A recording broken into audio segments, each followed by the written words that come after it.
We go 1-1 on lock of the night predictions last weekend as Melquizael Costa has a decent first round, but unfortunately succumbs to the power of Steve Garcia in the second round of their matchup. He ends up fumbling the bag for us on the UFC front, but on the PFL front, we had Khurshid Kakarov go out there and get the TKO victory over Franz Malambo. That cashes a lock of the night ticket for us, but a little bit down on the weekend, strictly on lock of the night predictions due to Costa fumbling the bag. Now that brings our lock of the night record for 2023 to 98-34 for plus 25.05 units and a 4% ROI.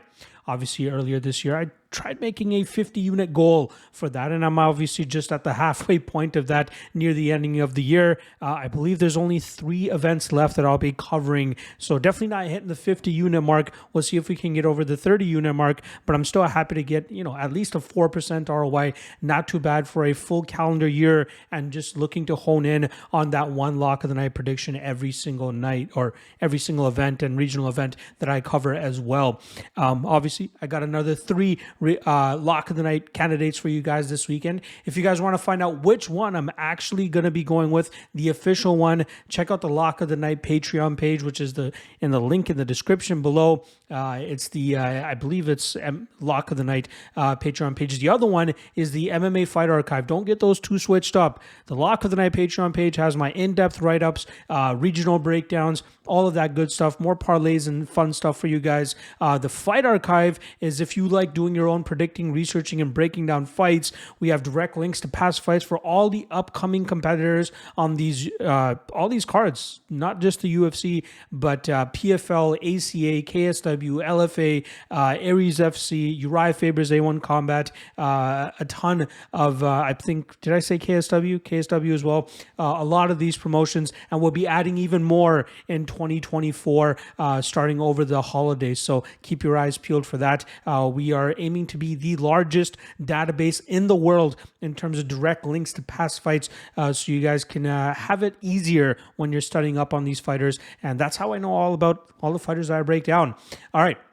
7-day free trial for that, by the way. So you can try it out for free before you have to sign up for anything, and check it out, like I said, for free. Link for that is in the description below as well. All right, I got 3 lock of the night candidates for you guys for this UFC 296 card that I got coming up. I got my cell phone vibrating over here. I should have turned that off before I started, but it is what it is. First lock of the night candidate that I got for you guys is going to be Randy Rude Boy Brown, coming in at minus 260. He's going up against the near 40-year-old Muslim Salikov. Now, Randy Brown obviously always has a size and height and reach advantage over his opponents. I believe in this matchup specifically, he's going to have about a 4-inch height advantage as well as an 8-inch reach advantage. That will allow him to keep Salikov at bay, utilizing his footwork, straight shots down the pipe, and his kicks up the middle to keep Salikov whiffing at distance. I think if Salikov even wants to look to take this fight to the ground, he will struggle to do so against a Randy Brown who has solid takedown defense, but also a Salikov who, even if he does get takedowns, he's not the greatest with controlling his opponents on the ground. And I think that's going to allow Brown to operate at distance the way that he normally likes to do. I think even in the clinch, he could be very successful using his knees and his elbows to rough up Salikov, wear on Salikov, and even start to pull away later on in this matchup. Look for Randy Brown to go out there and put on a classic Randy Brown performance and cash as a minus 270 favorite. The second lock of the night candidate that I have for you guys is going to be much cheaper than Randy Brown, but it's going to be in the form of Martin Budai, who throws down with UFC debutant Shamil Gadzhiev. You got Martin Budai coming in at minus 135, like I said, and he has a very solid style. Undefeated in the UFC, one of the more grindy and more frustrating fighters to deal with because of his pace, the pressure, and the cardio that he instills, especially at this heavyweight weight class. He goes out there and he normally just pushes the paces against his opponents, roughing them up against the cage, using short shots and dirty boxing to frustrate his opponents, and then he breaks them down the stretch. I expect Gadzhiev, who is normally a fighter that likes to go out there, take his opponents to the ground and rough them up from that top position. I think he's going to struggle with the style of Budai, and not just the style, but also the durability. as we've seen Gadzhiev start to slow down when fights start to get into deep waters. He still ends up getting his hand raised, but this will be the worst and hardest resistance that he'll be facing since stepping foot in the MMA competition realm back in 2018.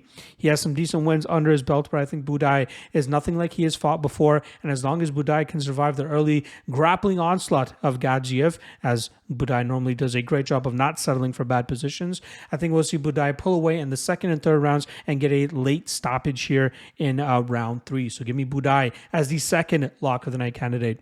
The third and final lock of the night candidate I have for you guys is going to be in the co-main event, as I think flyweight champion Alexandre Pantoja can go out there and defend his title for the first time. He takes on Brandon Royval, a fighter he's already defeated back in August of 2021. That night we saw Royval try to implement his chaotic style, but he had no answer for Pantoja's disciplined and technical approach to the jiu-jitsu that he brings to the table. And I think we'll see a reminder of that and a replay of that, as Pantoja should be able to get this fight to the ground with ease, as Royval has horrible takedown defense. And from there, I think we'll see Pantoja implement his jiu-jitsu heavy style, and that will open up another submission opportunity for him. I think it happens under 2.5, which is another spot that I like in this fight. But I think straight up, Pantoja can utilize his discipline and technical advantages to contain the chaotic Brandon Raw Dog Royval. So give me Alexandre Pantoja at -190 as the final lock of the night candidate. Which one did I end up going with as the official lock of the night prediction?